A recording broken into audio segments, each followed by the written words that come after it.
కూడి వచ్చినటువంటి ప్రియమైనటువంటి దేవుని పిల్లలందరికీ క్రీస్తేశ్వరనామములో తెలియజేస్తున్నాను. అదేవిధంగా సంఘ కాపరి గారికి, తోటి సేవకులకు క్రీస్తేశ్వరనామములు శుభావందనం తెలియజేస్తున్నాను. మంచిది. సమయంలో ఇప్పటివరకు పాటల ద్వారా దేవుని యొక్క నామాన్ని ఆరాధించాము. ఈ సమయంలో కొద్దిసేపు 9:30 వస్తుంది. కొద్దిసేపు దేవుని మాటలను ధ్యానించుకుందాం.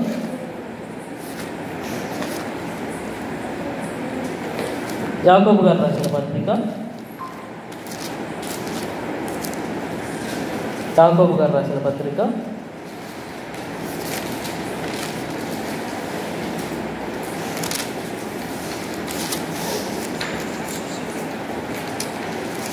5వ అధ్యాయము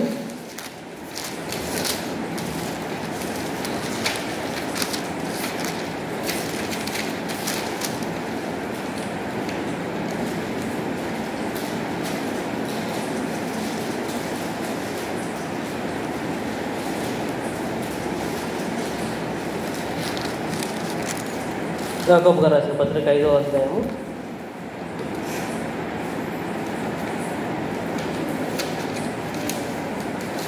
13వ వచనం నుంచి చదవలసిందిగా కోరుతున్నాను. మీలో ఎవరికైనాను శ్రమ సంభవించిన అతడు ప్రార్థన చేయవలెను. ఎవరికైనాను సంతోషము కలిగిన అతడు కీర్తనలు పాడవలెను. మీలో ఎవడైనను రోగి అయి ఉన్నాడా? అతడు సంఘపు పెద్దలను పిలిపింపవలెను. వారు ప్రభువు నామమున అతనికి నూనె రాచి అతని కొరకు ప్రార్థన చేయవలెను. విశ్వాస సహితమైన ప్రార్థన ఆ రోగిని స్వస్థపరచును. ప్రభువు అతని లేపును. అతడు పాపములు చేసిన వాడైతే పాప క్షమాపణ నందును. మీ పాపములను ఒకరితో ఒకడు ఒప్పుకొనుడి. మీరు స్వస్థత పొందినట్లు ఒకరి కొరకు ఒకడు ప్రార్థన చేయుడి. నీతిమంతుని విజ్ఞాపన మనపూర్వకమైనది, బహుబలము గలదై ఉండును. ఏలియా మన వంటి స్వభావము గల మనుషుడే. వర్షింపకుండినట్లు అతడు ఆసక్తితో ప్రార్థన చేయగా 3.5 సంవత్సరముల వరకు భూమి మీద వర్షింపలేదు. అతడు మరలా ప్రార్థన చేయగా ఆకాశం వర్షం ఇచ్చిన, భూమి తన ఫలమునిచ్చెను. చదవనటువంటి లేఖన భాగంలో ప్రత్యేకించి మనకు కనిపిస్తున్నటువంటి ఒక ప్రాముఖ్యమైనటువంటి విషయం ఏంటి అంటే, దేని గురించి? ప్రార్థన గురించి చదవబడినటువంటి లేఖన భాగంలో ఉంది. ప్రార్థన గురించి. ఈ ప్రార్థన అంటే ఏంటి అని మనం ఆలోచిస్తే, ప్రార్థన అనగానే ఇదిగో పరలోకమందు ఉన్నటువంటి దేవునితో భూమి మీద ఉన్నటువంటి మనుషులు మాట్లాడుతా. ప్రార్థన అంటే దేవుడితో మాట్లాడటము. ఇదిగో పరలోకమందు దేవుడు ఉన్నాడు, భూమి మీద మనుషులముగా మనం ఉన్నాము. పరలోకమందు ఉన్నటువంటి దేవుడు మనకందరికీ తండ్రి అని దేవుడు మనకు తెలియజేశాడు. భూమి మీద ఉన్నటువంటి మనుషులందరికీ, నరులందరికీ దేవుడు కన్న తండ్రి, దేవుడే తండ్రి, తండ్రి పోషిస్తున్నాడు అందరినీ. అంటే దేవుడు తండ్రి అయినప్పుడు పిల్లలుగా ఉన్నటువంటి వారు తండ్రితో మాట్లాడాలి. అంటే పరలోకమందు ఉన్నటువంటి మన తండ్రి అయినటువంటి దేవునితో భూమి మీద ఉన్నటువంటి మనము మాట్లాడడానికి దేవుడు ఏర్పాటు చేసినటువంటి ప్రక్రియనే ఏమంటాం? ప్రార్థన అంటాం. ప్రార్థన అది దేవునితో మాట్లాడటము.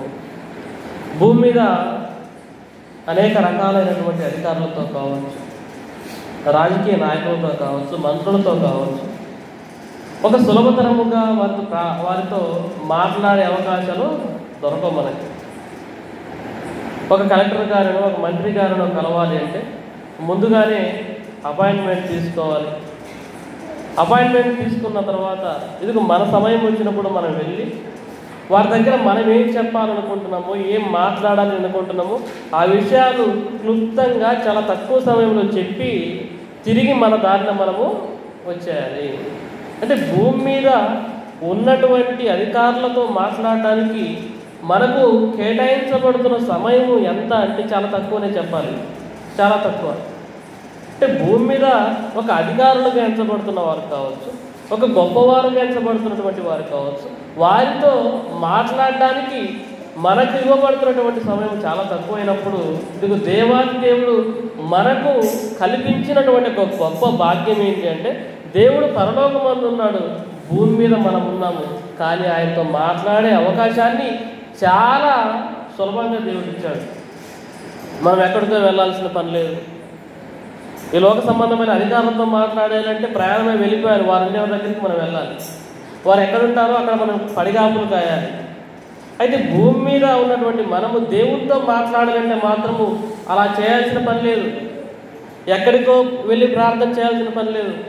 మనం ఉన్న చోటు నుంచి దేవునికి ప్రార్థించేటువంటి ఒక మంచి అవకాశాలను దేవుడు మన నిమిత్తము ఏర్పాటు చేశాడని చెప్పుకోవాలి. ప్రేమ దేవుని పిల్లారా, ప్రార్థన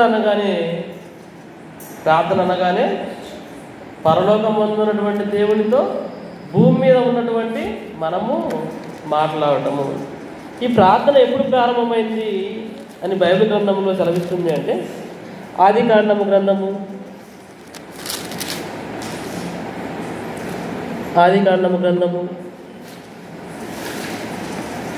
4వ అధ్యాయము 26వ వచనం. ఆదికాండం గ్రంథము 4వ అధ్యాయము 26వ వచనం. మరియు షేతునకు కూడా కుమారుడు పుట్టెను, అతనికి ఎనోషు అని పేరు పెట్టెను. అప్పుడు యెహోవా నామమున ప్రార్థన చేయుట ఆరంభమైనది. మన బైబిల్ గ్రంథంలో మనం చూస్తే ఎప్పుడు ఈ ప్రార్థన చేయడం ప్రారంభమైంది అంటే, షేతు గారికి కుమారుడు పుట్టాడు, అతనికి ఎనోషు అని పేరు పెట్టబడింది. అప్పుడు యెహోవా నామమున ప్రార్థన చేయుట ఆరంభమైనది. ఆయన నామాన్ని బట్టి ప్రార్థన చేయడము అనేది ఎప్పుడు ప్రారంభమైంది? షేతు గారికి ఎనోషు గారు పుట్టినప్పుడు ఆ కాలంలో ప్రార్థన చేయుట అనేది ప్రారంభమైనది. అయితే ప్రార్థన మనం ఎలా చేయాలి? ఎవరి నామమున చేయాలి? మనందరికీ తెలుసు, పౌలు గారి పత్రికల్లో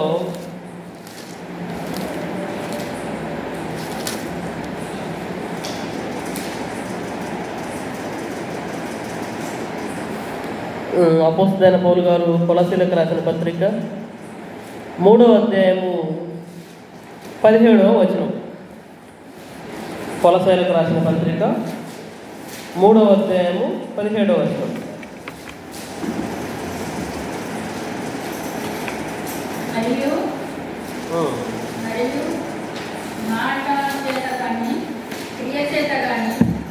మరియు మాట చేత కానీ క్రియ చేత కానీ మీరేమి చేసినను ప్రభు అయిన యేసు ద్వారా తండ్రి అయిన దేవునికి కృతజ్ఞతాస్తుతులు చెల్లించు సమస్తము ఆయన పేరిట చేయుడి. ప్రార్థన అంటే మన దేవునితో మాట్లాడటం అని తెలుసుకున్నాము. ఈ ప్రార్థన అనేది ఎప్పుడు ప్రారంభమైందో తెలుసుకున్నాము. ఈ ప్రార్థన ఎలా చేయాలి? ఎవరైనా నామమున చేయాలి. ఎవరి నామమున? క్రీస్తు వారి నామమున అడగాలి. అంటే ప్రార్థన ఎవరికి చేయాలి? తండ్రి అయినటువంటి దేవునికి చేయాలి. ఎవరి నామమున చేయాలి? క్రీస్తు వారి నామమున చేయాలంటే ఆయన పేరుతో అడగాలి. సమస్తమును ఆయన పేరిట చేయుడి. సమస్తమును ఆయన పేరిట. ఎవరి పేరిట?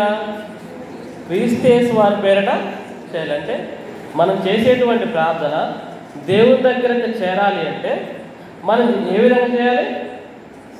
ముందుగా దేవునికి ప్రారంభించాలి, మధ్యలో మనం ఏం కోరుకుంటున్నామో చెప్పాలి, చివరిగా ఎవరి నామమున ముగించాలి?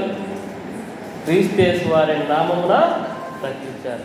మనకు కృతజ్ఞతాస్తుతులు చెల్లించిన, దేవునికి విజ్ఞాపన చేసిన, దేవునికి ప్రార్థన చేసినా, ఏమి చేసినా కానీ ఎవరి పేరుతో చేయాలి? క్రీస్తు వారి నామమున చేయాలి. ఎందుకు చేయాలి అంటే దేవుడు ఆయనకి ఇచ్చినటువంటి ఒక సర్వాధికారము క్రీస్తు వారికి. దేవుడు క్రీస్తు వారికి అనుగ్రహించినటువంటి ఒక అధికారము. ఎందుకంటే ఆయన భూమిని, అన్ని లోకాలను జయం పొందిన వాడు, జయశాలి అని క్రీస్తు వారు. కాబట్టి క్రీస్తు వారికి దేవుడు అటువంటి సర్వాధికారాన్ని అనుగ్రహించాడు. కాబట్టి దేవుని యొక్క చిత్తాన్ని భూమి మీద నెరవేర్చాడు కనుక ఇదిగో క్రీస్తు వారి నామమున మనం ఏం చేసినా అది దేవుని దగ్గర చెల్లుబాటు అవుతుంది. క్రీస్తు వారి నామం లేకుండా, యేసుక్రీస్తు వారికి ఎటువంటి భాగస్వామ్యం లేకుండా, ఆయన పేరు లేకుండా మనం ఏం చేసినా దేవుని దగ్గర అది చెల్లుబాటు కాదు. నువ్వెంత ప్రార్థన చేయి, గంట సేపు మొత్తుకో, గంట సేపు నువ్వు కేక, ఏది చేసినా ఆయన పేరు కనుక నువ్వు ఉచ్చరించకపోతే, ఆయన పేరు ద్వారా కనుక అడగకపోతే ఆ ప్రార్థన దేవుని దగ్గర చెల్లుబాటు అవ్వదు. కాబట్టి క్రీస్తు వారి ప్రాధాన్యత. ఎందుకంటే క్రీస్తు వారికి అంత గొప్ప నామాన్ని అనుగ్రహించాడు దేవుడు, అంత గొప్ప స్థానాన్ని అనుగ్రహించాడు దేవుడు. కాబట్టి క్రీస్తు వారిని ఖచ్చితంగా మ్యాండేటరీగా మనము మన ప్రార్థనలో ఆయన నామాన్ని చేయాలి, కృతజ్ఞతలు ఆయన నామాన్ని చేయాలి, విజ్ఞాపనలు ఆయన నామాన్ని చేయాలి. మరి ప్రార్థనలో ఎటువంటి శక్తి ఉంది చూడండి. ఇందాక చదవబడినటువంటి లేఖన భాగంలో యాకోబు గారు రాసిన పత్రిక 5వ అధ్యాయము 14వ వచనంలో, మీలో ఎవడైనను రోగి అయి ఉన్నాడా? అతడు సంఘపు పెద్దలను పిలిపింపవలెను, వారు ప్రభువు నామమున అతనికి నూనె రాచి అతని కొరకు ప్రార్థన చేయవలెను.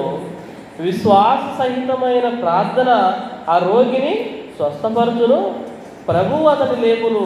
అతడు పాపములు చేసిన వాడైతే పాప క్షమాపణ నొందును. సంఘ పెద్దలు అంటే ఎవరైతే దేవుని యొక్క వాక్యాన్ని ఎరిగి ఉంటారో, దేవుని సంఘములో దేవుని యొక్క పనులను నిర్వర్తిస్తూ ఉంటారో వారు సంఘ పెద్దలు. అటువంటి సంఘ పెద్దలను పిలిపించి ఏం చేయమంటున్నాడు? ఎవరైనా రోగి ఉంటే, సంఘములో ఎవరైనా రోగి అయి ఉంటే ఏం చేయమంటున్నాడు దేవుడు? పరిశుద్ధాత్మ ప్రేరేపణతో రాస్తూ సంఘపు పెద్దలను పిలిపింపవలను, వారు ప్రభువు నామమున అతనికి నూనె రాచి అతని కొరకు ప్రార్థన చేయవలను. అంటే సంఘములో ఉండవలసినది, సంఘంలో జరగవలసినది ఏంటి?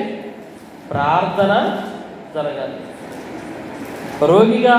రోగస్తులుగా ఉన్న వారి కొరకు ప్రార్థన జరగాలి, కలిమిలో ఉన్న వారి కొరకు ప్రార్థన జరగాలి, లేమిలో ఉన్న వారి కొరకు ప్రార్థన జరగాలి, కీడులో, ఆపదల్లో, బాధల్లో, వేదనలో అన్నింటిలో ఎవరైతే కృంగిపోయి ఉన్నారో వారి నిమిత్తము సంఘములో ప్రార్థన జరగాలి. ఎవరైతే దేవుని దగ్గర నుంచి మేలును ప్రతి ఒక్కరం పొందుకుంటున్నామో దేవుని కొరకు కృతజ్ఞతా ప్రార్థనలు జరగాలి, అన్ని రకాల ప్రార్థనలు జరగాలి.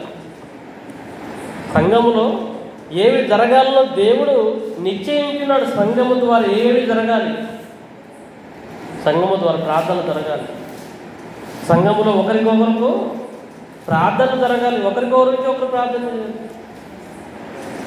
ఎంతమంది ప్రార్థన చేస్తుంటాం ఒకరి గురించి ఒకరు? ఆలోచించండి. సంఘముగా కూడుకున్న తర్వాత విశ్వాసుల మధ్యలో ఒకరి నిమిత్తము ఒకరు ప్రార్థన చేయాలి. రోగిగా ఉన్న వారి కొరకు ప్రార్థన చేయాలి. ఎటువంటి స్వభావాన్ని కలిగి ఉంది?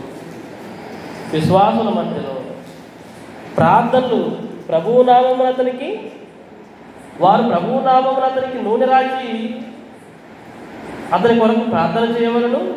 విశ్వాస సహితమైన ప్రార్థన ఆ రోగిని స్వస్థపరుచును. ఎవరైతే సంఘం పెద్దలుగా దేవుని పనిలోను, దేవుని యొక్క పరిచర్యలోను వాడబడుతూ సంఘంలో పెద్దలుగా ఎంచబడుతున్నారో వారు ప్రార్థన చేసి ఆ ప్రార్థనలో ఎటువంటి శక్తి ఉందని దాగి ఉందో తెలుసా? ఇదిగో రోగిగా ఉన్నవారు సైతము స్వస్థత పొందగలిగే శక్తి దేవుడు దేంట్లో పెట్టాడు? ప్రార్థనలో పెట్టాడు. ప్రార్థనలో ఉన్నటువంటి శక్తి మనము గనక ఎరిగి ఉన్నవారమైతే, ఆ శక్తిని అనుభవపూర్వకముగా తెలుసుకున్న వారమైతే దేవుని వాక్యములను విశ్వాసం ఉంచగలిగిన వారమైతే ఇదిగో ఆ ప్రార్థనలో ఉన్న శక్తిని నువ్వు నమ్మాలి. అలాగని హాస్పిటల్కి వెళ్ళొద్దని కాదు నువ్వు చెప్పేది దేవుడు. ఎందుకు ప్రకృతిలో ఉన్నటువంటి ప్రతి మందు, ప్రతి మెడిసిన్, ఒక ట్యాబ్లెట్ కానివ్వండి, ఆయుర్వేదం కానివ్వండి, ప్రతి విధమైన చికిత్స ప్రకృతిలో ఉన్నటువంటి చెట్ల నుంచి, ఔషధ మొక్కల నుంచి వచ్చినవే. అవి వాడద్దని కాదు, అవి వాడాలి. వాటితో పాటు ఏముండాలి? ప్రార్థన ఉండాలి. క్రైస్తవులుగా మన భక్తి జీవితంలో ఏముండాలి? ప్రార్థన ఉండాలి. ఆ ప్రార్థనలో ఎటువంటి శక్తి ఉందండి? ఇదిగో స్వస్థపరిచే శక్తి ఉంది. ఎటువంటి రోగినైనా స్వస్థపరచగలిగే శక్తి ఇదిగో సంఘము ప్రార్థించగలిగితే, విశ్వాస సహితమైన ప్రార్థన. ఎటువంటి ప్రార్థన? ఎటువంటి ప్రార్థన? బాగా అవుద్దో లేదో, ఇది అవుద్దో లేదు, ఇది కాదో, ఒక అనుమానాస్పదమైనటువంటి ఆలోచనలు కలిగి ఉండి దేవుని దగ్గర మొరపెడితే అవి నెరవేరవు. ఎటువంటిది? విశ్వాస సహితమైన ప్రార్థన ఆ రోగిని స్వస్థపరుస్తుంది.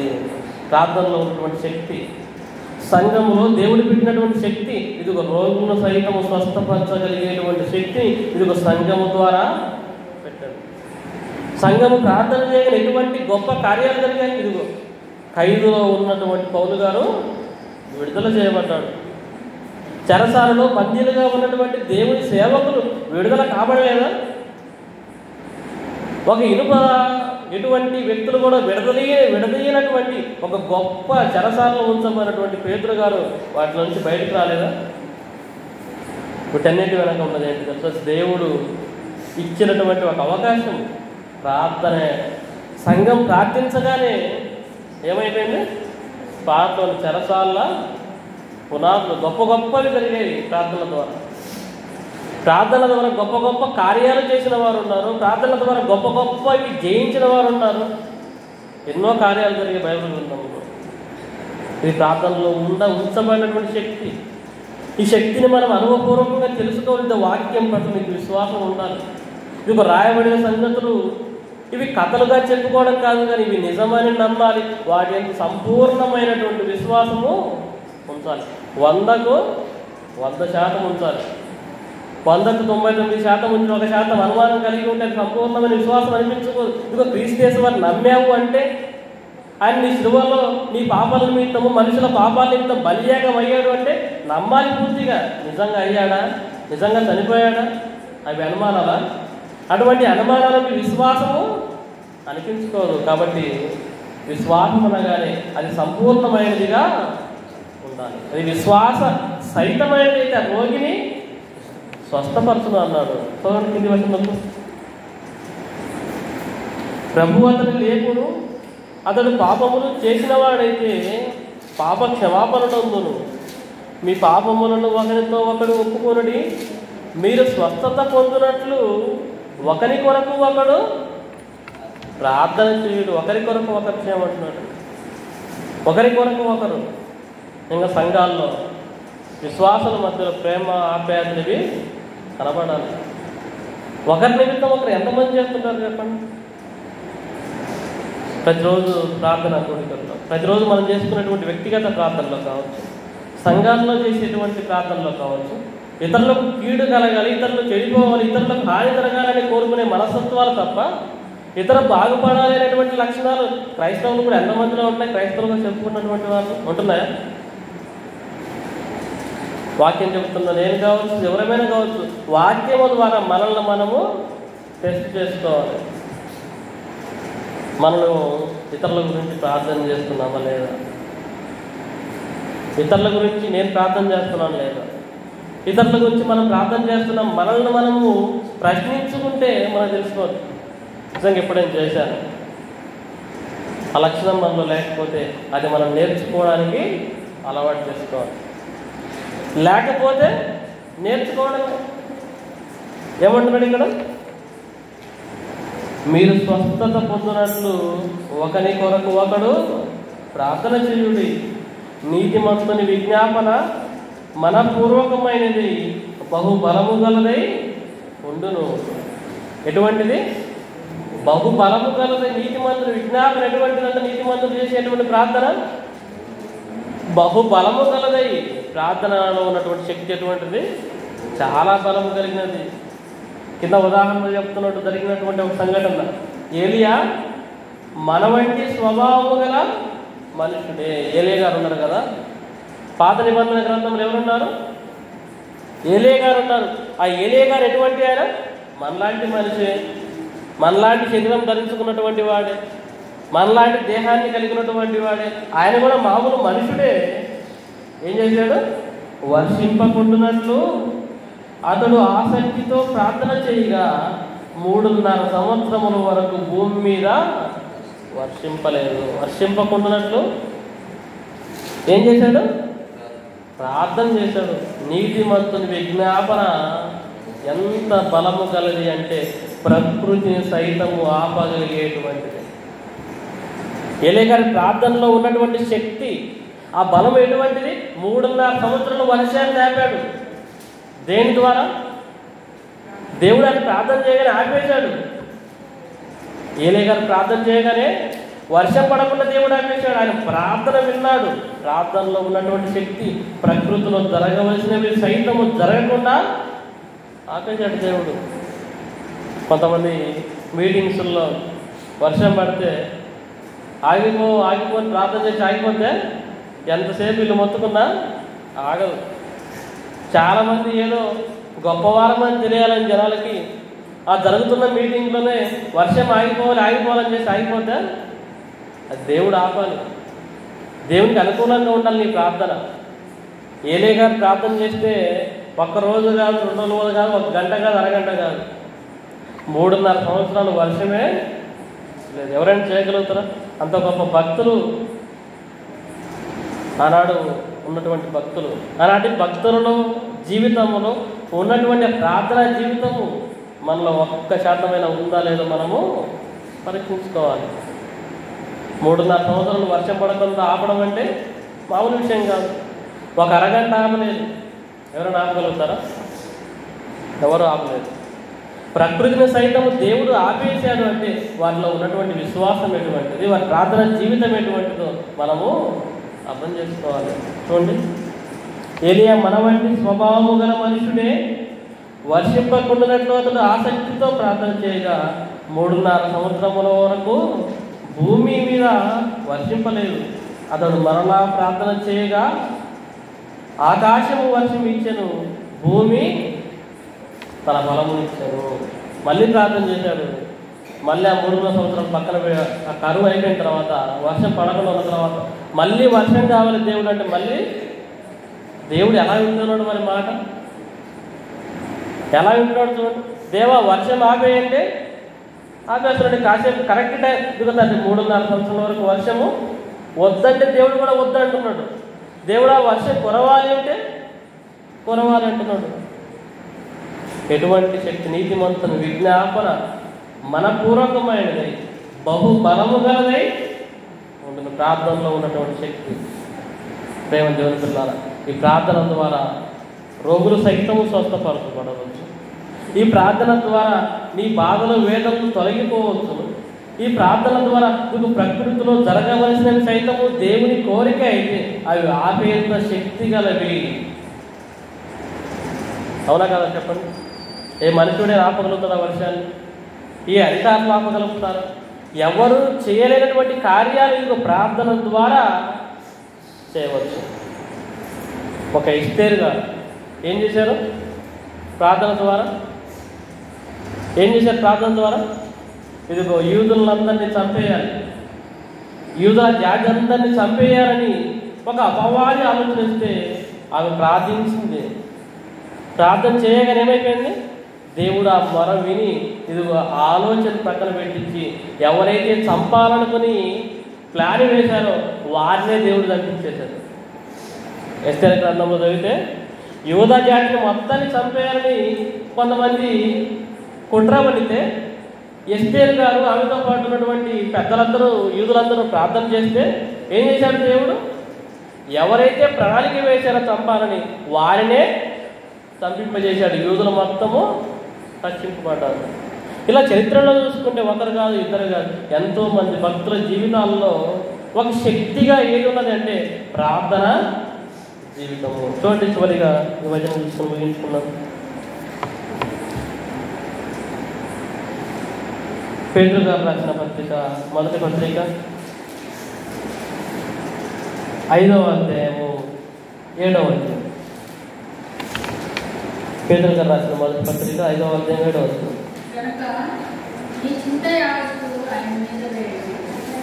ఆయన మిమ్మల్ని గూర్చి చింతించుతున్నాడు కనుక మీ చింత యావత్తు ఆయన మీద వేడు. ఆయన మిమ్మల్ని గూర్చి చింతిస్తున్నాడు. భూమి మీద ఉన్నటువంటి తల్లిదండ్రులు ఇదిగో తమ పిల్లల గురించి చింత పడతారు. చింత అంటే బాధపడటము, ఆలోచించడము, ఏం జరుగుతుందో, ఏమి సంభవిస్తుందో అని అనుకోవడము. అంటే అవి దొరుకుతాయో దొరకవో అని ఆలోచించడము, అవి వస్తావో రావో అని ముందుగానే బాధపడటము. కానీ దేవుడు ఏమంటున్నాడు? భక్తుడు పరిశుద్ధాత్మ ప్రేరేపణతో రాస్తూ ఆయన మిమ్మును గూర్చి చింతించుచున్నాడు. కింద చూస్తే ఏమంటున్నాడు? ఒకటేమో లేక లక్ష్యము చేయుచున్నాడు అంటున్నాడు పుట్టినోట్లో. లక్ష్యం చేయడం అంటే దేవుడు మనల్ని గురించి ఆలోచిస్తున్నాడు. మనల్ని లక్ష్యముగా చేసుకుని అంటే మన గురించే దేవుడు ఆలోచిస్తున్నాడు. మనకు ఏవి కావాలో వాటిని అనుగ్రహించడానికి దేవుడు మన గురించి ఆలోచిస్తున్నాడు. కాబట్టి ఏమంటున్నాడు? ఆయన మిమ్మల్ని గురించి చింతిస్తున్నాడు కనుక మీ చింత యావత్తు ఆయన మీద వేయుడు. ప్రేమ జరుగుతున్నారా? మనలో ఉండేటువంటి వేదనలు, బాధలు, మనకు ఉండేటువంటి కష్టాలు, మనకు ఉండేటువంటి శ్రమలు, మనకు ఉండేటువంటి ఇబ్బందులు, మనకు జరిగేటువంటి మేలులు, ఇవన్నీ కూడా నువ్వు దేవునికి సమర్పించాలి. ఇవన్నీ కూడా దేవునికి తెలియజేయాలి. క్రీస్తు వారి నామమున దేవుడు మనల గురించి బాధపడుతున్నాడు, మనల గురించి ఆలోచిస్తున్నాడు. కాబట్టి మన చింత యావత్తుల గురించి మనల్ని మనము ఆలోచించుకోకుండా మన చింత యావత్తులన్నీ ఎవరి మీద వేయాలి? దేవుని మీద వేయాలి. ఎందుకంటే ఆయనే మనకు రక్షణకర్త, ఆయనకే మనకు సహాయకర్త, ఆయనకే మన యొక్క శైలము, ఆయనే మన కొండ, ఆయనే మనకు అంట. కాబట్టి దేవుని మీద మనకు ఉన్నటువంటి సమస్తమైనటువంటి బాధలు ఇదిగో ప్రార్థన ద్వారా క్రీస్తు వారి నామమున ఆయన కనుక తెలియజేస్తే దేవుడు నీకు ఉన్నటువంటి శ్రమలన్నిటి నుంచి విడుదల కలిగిస్తాడు ఆయన చిత్తమైతే. కాబట్టి ప్రేమ దేవునిచున్నారా, ఈ ప్రార్థనా జీవితాన్ని ఎప్పుడు మనం విడిచిపెట్టేవారిగా ఉండకూడదు. మనకు అలవాటుగా మారిపోవాలి. ఉదయం లేచాకనే ప్రార్థన అలవాటు కావాలి, తినేటప్పుడు ప్రార్థన అలవాటు కావాలి, ప్రయాణమై వెళ్ళేటప్పుడు ప్రార్థన అలవాటు కావాలి, తిరిగి వచ్చిన తర్వాత క్షేమంగా వచ్చానని దేవుని కృతజ్ఞత చెల్లించడము, ఇవన్నీ అలవాటుగా మారిపోవాలి. ఎంతమందికి అలవాటు ఆలోచించాలి. ప్రయాణమై వెళ్ళేటప్పుడు ప్రార్థన చేసుకోవాలి, వెళ్ళేటప్పుడు ప్రార్థించకుండా తిరిగి వచ్చాక ప్రార్థన చేసుకునే అలవాటు ఉంటుంది. ఎందుకంటే పని అయిపోయింది కదా, అవసరం తీరేంత వరకే తండ్రి ప్రాణం అయిపోతున్నాం, క్షేమంగా వెళ్ళాలి, రావాలి. మరి వచ్చిన తర్వాత మళ్ళీ ప్రార్థన ఉందా? లేదు. తినే ముందు ప్రార్థన ఉండదు. తినే ముందు ఎక్కడ ఆహారం అయిపోద్ది అన్నట్టుగా ఎగబడి తినేయడమే. దేవుని జ్ఞాపకం చేసుకోవా? దేవుడు ఇచ్చినటువంటి ఆహారాన్ని ఇచ్చినటువంటి దేవుని జ్ఞాపకం చేసుకోవాలి. ఆయన కృతజ్ఞతలు చెల్లించాలి. మన జీవితాల్లో జరుగుతున్నటువంటి అనేక మేలులను బట్టి, మనకు జరుగుతున్నటువంటి అనేకమైనటువంటి ఉపకారాలను బట్టి మనం కృతజ్ఞతలు చెల్లింపబద్ధులమై ఉన్నాము. ప్రార్థనా జీవితాన్ని మనం కలిగి ఉండాలి. క్రైస్తవ భక్తి జీవితంలో అభివృద్ధి పొందేవారిగా మనం అందరం ఉండాలి. ప్రార్థన చేసుకుందాం. ప్రేమగల మాట్లాడండి. ఈ యొక్క రాత్రికాల విధంగా మీ పిల్లలకు మేము కూడుకొని యువత ప్రార్థన గురించి కొన్ని యొక్క విషయాలు మీ యొక్క గ్రంథం నుంచి ధ్యానించుకోవడానికి మీరు ఇచ్చినటువంటి భాగ్యాన్ని బట్టి, మీరు ఇచ్చినటువంటి కాలాన్ని పెడతాను, మీరు ఇచ్చినటువంటి అవకాశాన్ని పెడతాను. క్రీస్తు నామంలో మీ కొందాలు కృతజ్ఞతలు తెలుసుకోవడం. మా జీవితాల్లో ప్రార్థన విడిచిపెట్టకుండా ప్రార్థనలోనే ఉన్నటువంటి శక్తిని ఎరిగిన వారమై ప్రార్థన ద్వారా అనేకమైనవి పొందుకొని ఉన్నటువంటి మీ సేవకులను, మీ ప్రవక్తలను మాదిరిగా ఉంచుకొని మీ కుమారుడు మా ప్రభుని రక్షకుడని క్రీస్తు వారిని, ఆయనలో ఉన్నటువంటి ప్రార్థన గుణాన్ని తను ప్రతిరోజు సాయంకాలం రాత్రి అవ్వగానే మీతో ఏ విధంగా ప్రార్థనలో గడిపేవాడు అని మేము కూడా మీ యందు భయభక్తులు కలిగి మిమ్మల్ని విడిచిపెట్టకుండా మీతో మాట్లాడడం అనేటువంటి ప్రార్థనను విడిచిపెట్టకుండా మీతో అనుబంధం కలిగి జీవించే భాగ్యాన్ని మీ పిల్లలమైన మాకు అందరికీ అనుగ్రహించమని ఇంకా మీ చుట్టమైన అనేకమైనటువంటి సంగతులు మీ యొక్క గ్రంథం నుంచి తెలుసుకొని నేర్చుకొని భక్తి జీవితంలో అభివృద్ధి పొందే భాగ్యాన్ని మీ పిల్లలమైన మాకు అందరికీ అనుగ్రహించమని క్రీస్తు యేసు వారి నామములో ఈ ప్రార్థన మనల్ని సమర్పిస్తున్నాను. మాకు తండ్రి ఆమేన్.